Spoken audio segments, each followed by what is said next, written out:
What them haters talking about?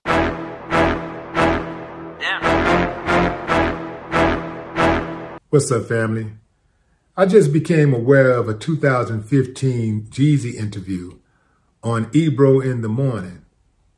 Fam, if you have not watched it, do yourself a favor. It is one of the most important, insightful artist interviews I've seen in a long time. In the interview, Jeezy talks about how his fans wants him to continue to do trap music, but he's bigger than that now. He said, man, we're going through so much now. My message started to change, and he got a call from Farrakhan. Farrakhan told him, I like what you're doing, but be careful out there because they're coming for you. They're going to come for you now. You know, you're growing. He said 1 week later, he was in jail for murder. From an incident he had absolutely nothing to do with. He said he was at a concert venue. He was on tour with Wiz Khalifa, and he left the venue and went back to the hotel. He gets a call saying that somebody had been shot outside of his tour bus. So he's like, okay, boom, check it out, boom, boom. Fast forward, they cancel the next show. He goes to the next show in California, and he says he arrives to the venue to see about 60 officers and 20 investigators. They asked him, yo, you mind if we check your bus? He said they go on, they check the bus.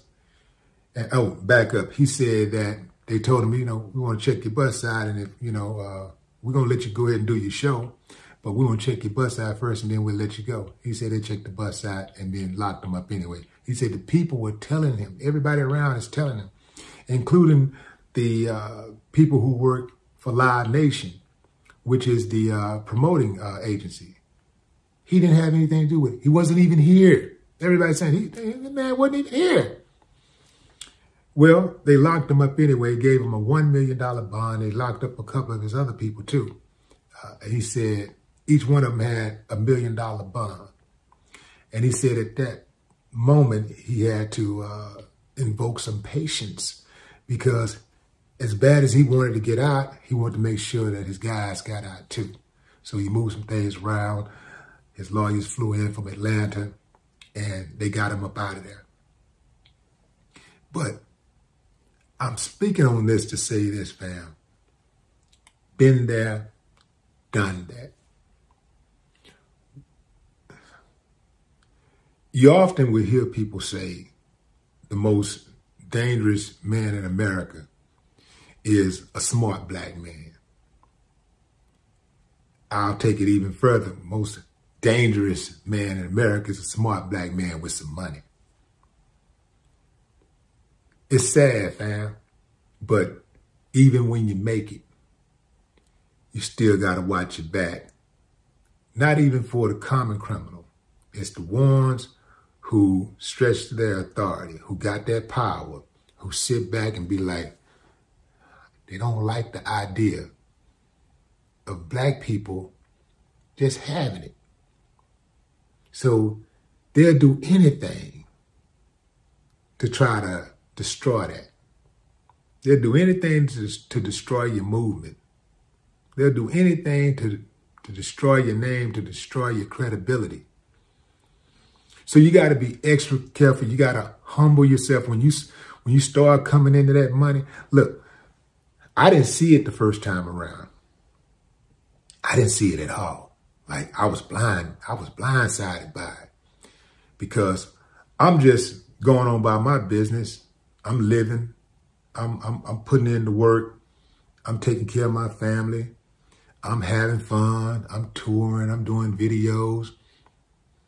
I'm not thinking about these people who are thinking about me all day, every day, who are going to bed, waking up, oh, where you gonna be? Oh, let's go here. And I'm not thinking people are plotting and planning like that against me because I ain't did nothing to nobody. You know? Well, I did something to somebody when I was little, you know, like high school, middle school. Not really high school, middle school, elementary, you know. But I should have been past that by now, right? So some certain things was happening in my life. I couldn't really figure it out. I just thought it was happenstance. I didn't think it was, you know, I was being targeted till I found out later. So what I realized is that a lot of times when you have money, you have power, you have influence, you can get caught up in the whole cloud of it, you know.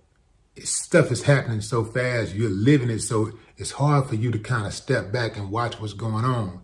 This is why boxers have trainers.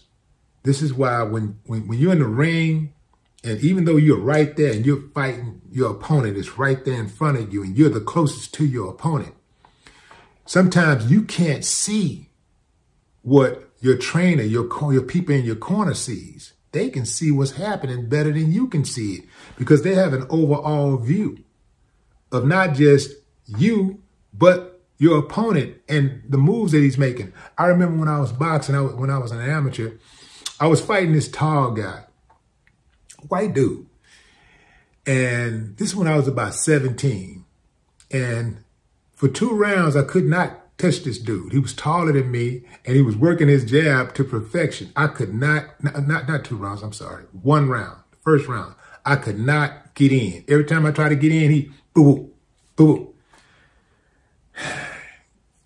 Got to, after the first round, went to my corner. My uncle was like, look, every time you do this, he does this. I need you to step outside, put your left leg outside of his right leg, and he gonna throw that left. And when he throw that left, just dig in right there, just fade it, and then hit him with the overhand right. It's gonna be right there. Now, I said to myself, well, shit, I done tried everything else. Every time I try something, I'm getting hit. So I may as well just go for it. So I did exactly like a robot. I did exactly what he told me to do. And it was ding, ding, fries and shake. Dude was on the floor. Eye for the count. I win the fight. So he saw what I was not able to see. Oftentimes, when we're living it, when we're doing it, we're going through the motions, our spouse, you know, our significant other, our brother, our mother, our dad, our sister, our cousin, our friend might tell us something that we're not doing right. And we will overlook it because we think we got it figured out. You know, we getting paid, we're doing our thing, you know what I'm saying? We think we got it all figured out. And sometimes the people that love us, the people that are on the outside looking in, have a better angle on the position that we should take than we do, you know?